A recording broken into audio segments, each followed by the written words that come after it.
The debut album from the electronic dance music duo Ben Ruttner and James Patterson, known collectively as The Knocks, began their music careers both creating remixes of popular songs from artists such as Ellie Goulding, Katy Perry, Foster the People, Taylor Swift and the 1975, and providing beats for other artists including Britney Spears, Marina and the Diamonds, Flo Rida and so on before they released this, their debut album 55, an album that is heavy in guest features from those who are well known and those not so much. What results is a particularly enjoyable, sturdy and solid dance album with plenty of good beats, danceable instrumentals and surprisingly enjoyable appearances. Some obviously stand out more than others, and for those that do stand out, I was personally surprised. Opening up with the gospel-inspired New York City with guest vocals from Harlem-born rapper Cameron, who delivers a spoken piece where he highlights that the city has problems and is plagued by horrific incidences, referencing potentially being robbed by a psycho, pig-ignorant police officers showing their disdain, ignoring the homeless and the 9/11 terrorist attacks in the bridge, describing the Big Apple as rotten but loves it all the same.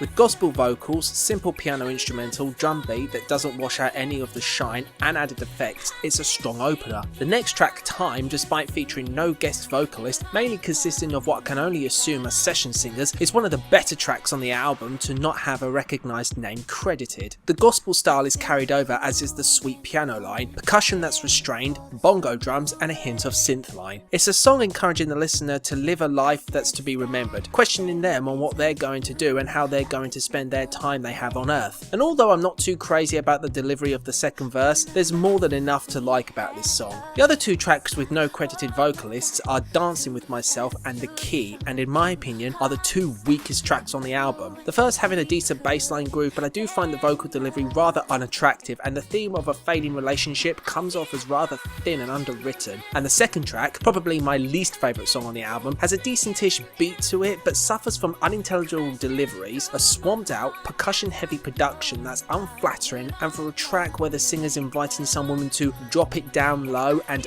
make it touch the floor, 3 guesses on what he's talking about here, it's anything but flattering. Back to the guest vocalists, some of the stronger contributions come from some of the most surprising of appearances, the first being from ex-Glee actor Alex Newell on the song Collect My Love, which has this great late 80s early 90s disco vibe along with electronic keyboard and electric guitar rhythm. The dude kills it on this track and would be the standout performer on the album if Carly Rae Jepsen wasn't on this album, and considering my complete disdain for CRJ, I don't make that statement lightly. Her appearance on the song Love Me Like That is pretty much faultless and is the epitome of a perfect dance pop track, complete with a great bassline groove, rhythmic guitar, synth bass and synth keyboard line, drum beat and added effects, and Jepsen's vocal performance sends shivers down my spine every time. And you know what? I honestly don't care if the lyrics are repetitive, that's how much I dig this track. Other strong moments on the album can be found on the track Cinderella, featuring the two-piece electronic rock group Magic Man. With lyrics that take place at a club and incorporating elements of the Cinderella story in the verse and hook, this track shines with a fun chorus, great dance beat,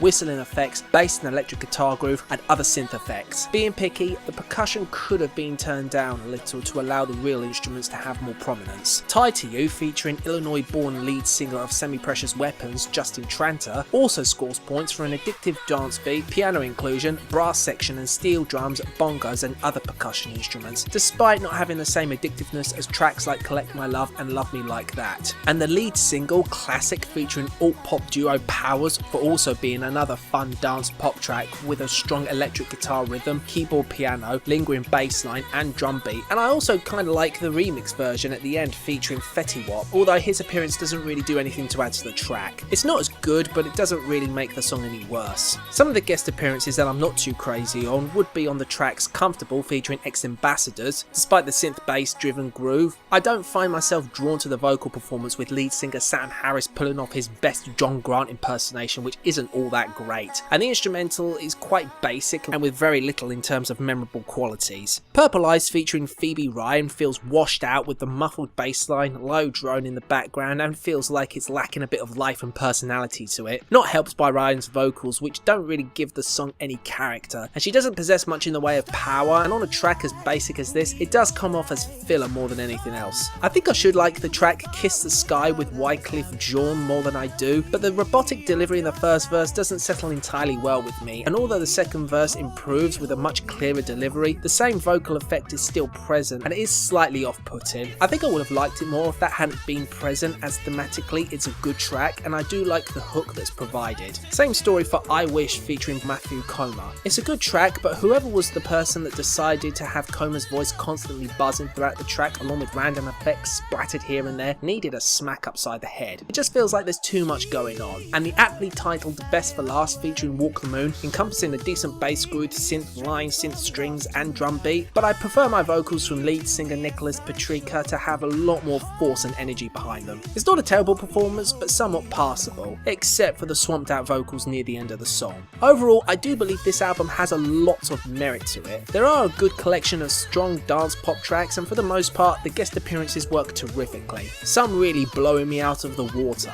The production is solid, the instrumentals are decent, and there wasn't really a moment that made me dislike the album strongly. There are a few mediocre moments here or there that do bring the album down, but I would recommend this album to anybody. Overall, I score this album a 78 out of 100.